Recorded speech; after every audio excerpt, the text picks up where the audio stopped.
Joining us here to celebrate this could be a good fantasy team name. Celebrate the Eberflus. Everybody, from Good Morning Football, one of our favorites, Kyle Brandt. Good to see you, Kyle. How are you, sir?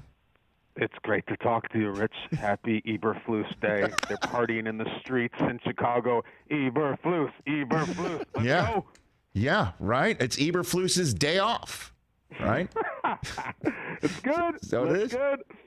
Okay, I'll give you the floor on the Bears sticking with a Matt, swapping out their Nagy for an Eberflus. Your thoughts, Kyle Brandt? What do you think? I think anybody is.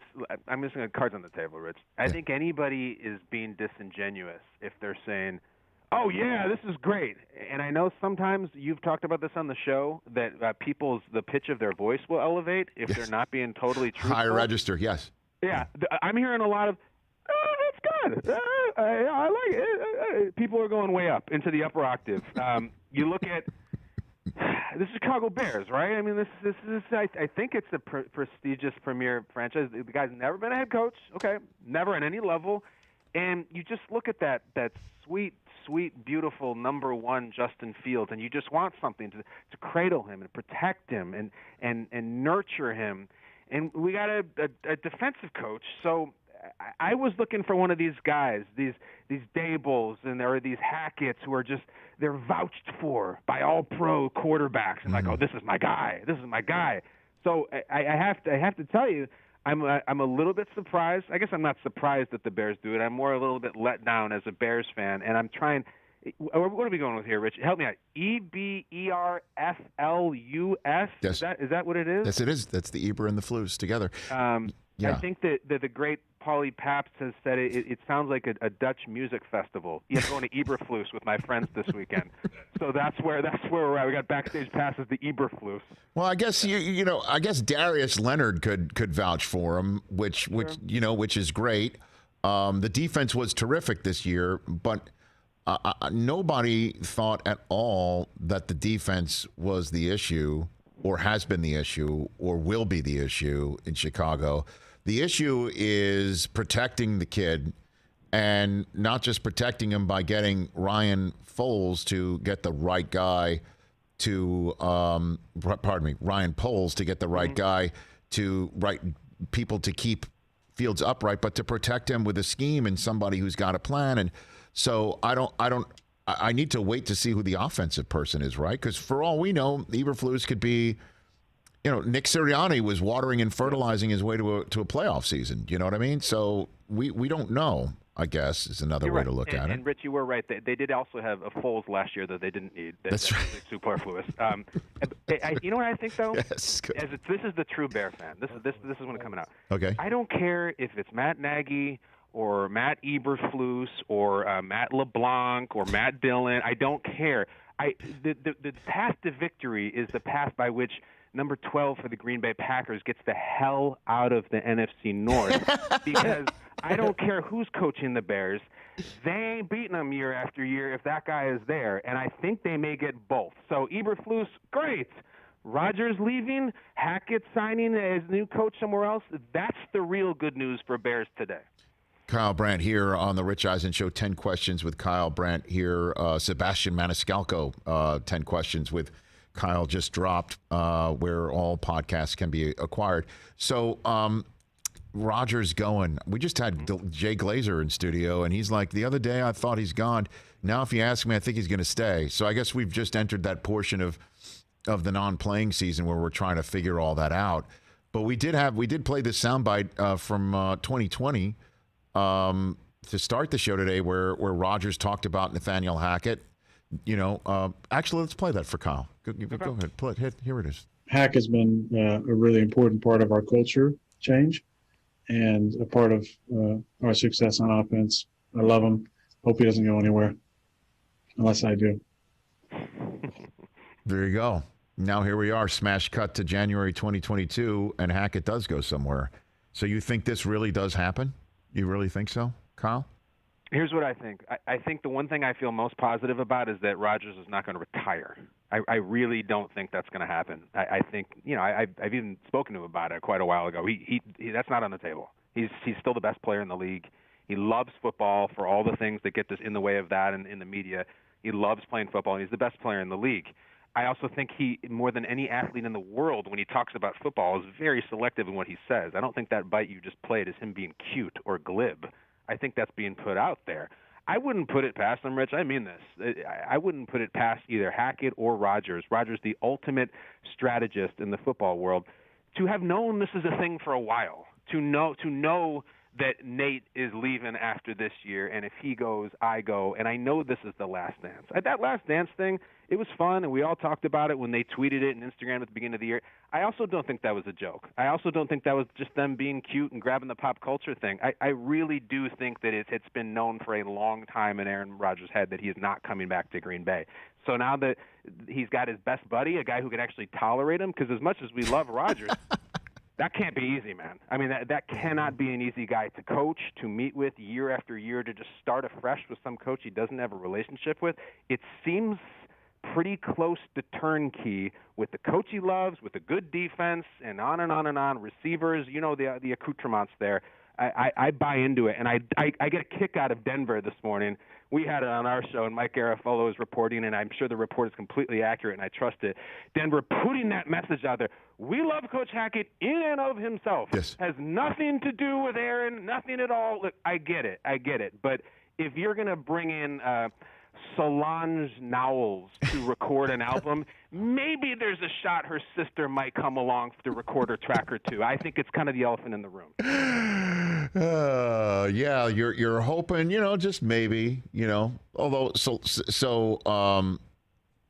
Hackett's the Solange, right, of this. I think Hackett's the Solange. And Rich, I'm following the news cycle. Let me get this straight. Dan Quinn is the proverbial front runner to be the Broncos head coach. Correct.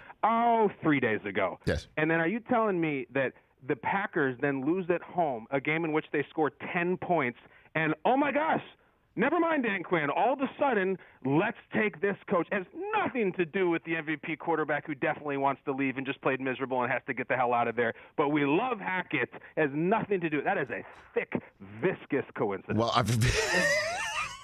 That's a good one. Thick, viscous coincidence does not belong on our list of fantasy team names, Chris. That is an inappropriate spot because this should be the name of a Hall of Fame rock band or mockumentary band, right? Like Thick, 80s viscous hair coincidence. Put your hands together. Wow. For thick. Lighters in the Air, the jam band. They play for hours the same song. Is that what it is? It's like the String Cheese Incidents. It's this coincidence. They tour with String Cheese Incidents. They just play forever. It feels like one song, but everybody's in a different planet. They opened for Karmazi Groupthink. That's what they opened up for Karmazi Groupthink. Yep. That's what they did. That Schmooch had. Fantastic. Thick. You know what? But Hackett killed the interview. He killed the interview. He did? Apparently. Couldn't let him out of the building. And how about the fact that Schefter says the Jaguars team plane was there to take Vic Fangio down to see if he could be their fit for head coaching? Said that? That's what he said. Oh my gosh! Well, that would be definitely the anti-Urban Meyer. Like all the things that Urban did. I don't think Vic is doing that at the happy hour and the kicking the kickers. Like that would be the classic zag to the zig. There'll be no Twitter video of Vic Fangio at happy hours. No, playing at Tiddlywinks with the co-ed. None of that. I don't think Vic is going to be throwing back mudslides at the TGF Fridays. Yes, I think he's probably going to be at home painting tiny soldiers under a magnifying glass and watching defensive tape. He'll just Vic the kicker. That's it. That's what they're going to do. They're going to Vicking the kicker. Kyle Brandt here on the Rich Eisen Show. How do you see Championship Sunday playing out, Kyle? What do you think? What do you think here? Patrick Mahomes has never lost a playoff game to anybody but Tom Brady, and that's very compelling, very compelling. And yet, it's not just that the Bengals beat them, Rich. It's that they beat them about 20 minutes ago. This was not one of these things back in October, September, and there's only been, Patrick Mahomes has 20-3 in games where they don't turn the ball over. Didn't turn the ball over against the Bengals, just got outshot. They did basically the Josh Allen thing, except Joe Burrow won. I have a little my left pinky starts to tingle when I start to feel an upset alert. and I'm not afraid to say it, that I got a little tingle going on right now about the AFC, and I know that's blasphemous, and it's Mahomes' conference, and the AFC title game is officially the Arrowhead Invitational every single year. I like the Bengals squad. Really? It's tough, isn't it? You know what? Like on the money line? No, stop it. No, I'm not aware of what that we phrase don't know means. what that means. Yeah, Stop it. no, I do not. Just because NFL Network told you no more does not mean you should disrespect Kyle Brandt. I was just looking for tips. I understand that. Don't disrespect me. No, he's no longer part of NFL Network. He doesn't have to worry about that anymore. Oh, good. So, but here's the thing with Burrow. Go on. The thing with Burrow is we just don't know if we're about to see the all-time great ascension, right?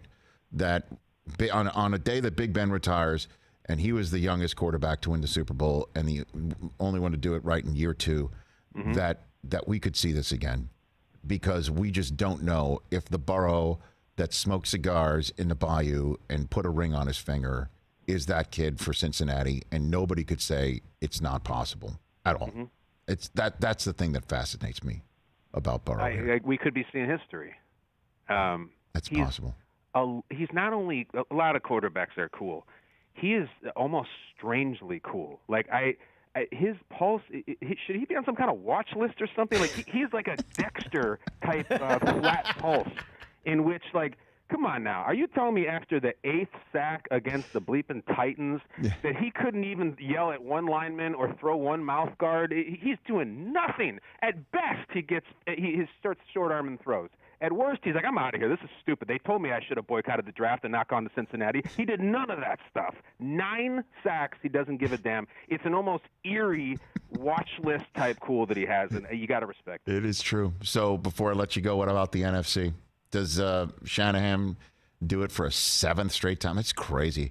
6-game win streak against the Rams, including a Week 18 where they did the Undertaker, Jimmy G, the Undertaker move, where the Rams had their best shot to get the Niners out and the Saints in. Who knows, right? What a sliding door that is. Dallas could be in still. Green Bay could be still in there. Sean Payton might have found a new life. You never know. But what do you think about the NFC Championship game before I let you go? Carl? Back in Washington, Sean McVay was Kyle Shanahan's quality control coach. Now, what does that mean? It means he's basically his assistant and his gopher, and he has talked about it.